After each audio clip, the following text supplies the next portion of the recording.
Sebenarnya pada waktu tersebut beliau menulis surat dan ingin berjumpa saya, dan dapat bayangkan bila berjumpa pelajar tersebut nangis.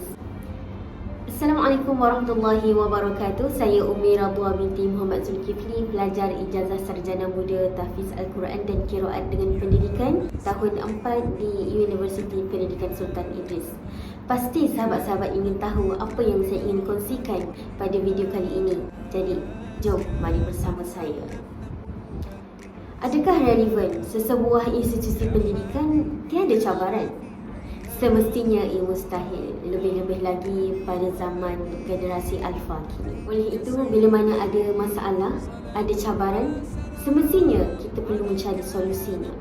Jadi, di sini saya ingin berkongsikan berkaitan sebuah buku yang saya mahu ketengahkan, iaitu buku Kaedah Pengajaran dan Pembelajaran Tahfiz Al-Quran yang ditulis oleh Dr. Azmil Hashim dan juga Dr. Kamarul Azmi Jasmi. Buku ini diterbitkan oleh Dewan Bahasa dan Pustaka pada tahun 2016, di mana buku ini adalah merupakan cetakan yang pertama dan ia mengandungi 143 muka surahan.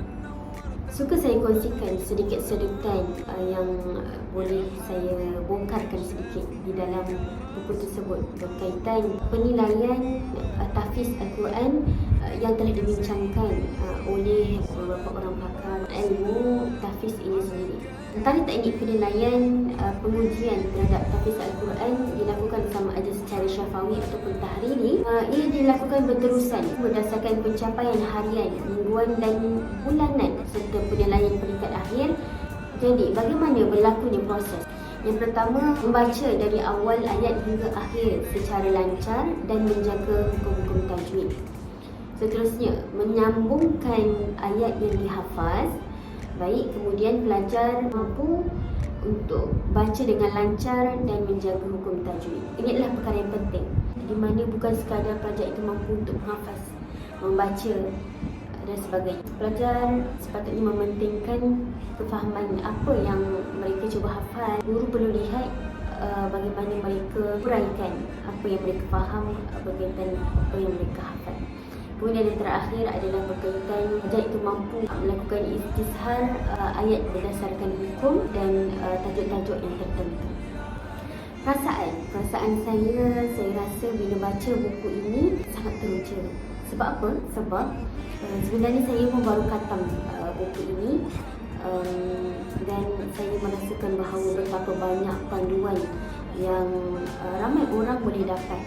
Sebagai contoh, penting kepada guru, kepada ibu bapa yang ingin melahirkan anak yang menghafaz Al-Quran, pensyarah, pelajar yang ingin menghafaz Al-Quran. Kenapa perlu ada buku ini? Ini adalah satu titik tolak di mana menjadi panduan untuk melahirkan seseorang yang mahir dalam bidang tersebut. Kita perlu memahami situasi bila mana berada dalam golongan tersebut. Kita perlu tahu karakter untuk menjiwai seorang penghafaz Al-Quran. Berdasarkan pengalaman sewaktu saya menjalani latihan mengajar yang pertama pada Ogos 2022, di mana saya diberi peluang untuk mendidik salah seorang pelajar yang saya boleh lihat dari air mukanya, dari pandangan matanya betapa pelajar ini sangat memerlukan sokongan dalam pada untuk meneruskan liku-liku untuk menjadi seorang penghafaz Al-Quran yang baik. Setiap manusia ada gaya pembelajaran dan gaya hidup masing-masing. Dan kalau kita lihat hanya pada satu sudut sahaja, ia tidak berapa praktikal. Kita sebagai guru menjadi rujukan kepada anak-anak pelajar yang dahagakan perhatian.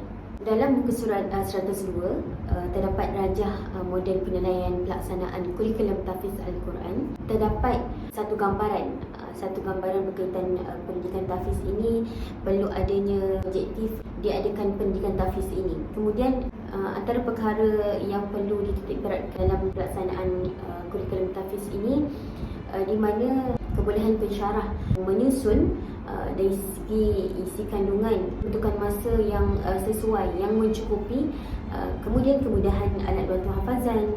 Guru juga perlu melihat kepada strategi, kaedah, teknik, aktiviti, adab-adab penggunaan alat bantu hafazan, dan yang terakhir adalah guru perlu melihat kepada kaedah penilaian yang boleh diimplementasikan kepada pelajar.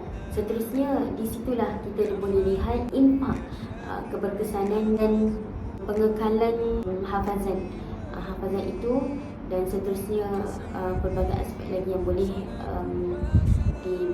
yang boleh dimanfaatkan berdasarkan pendidikan tahfiz tersebut.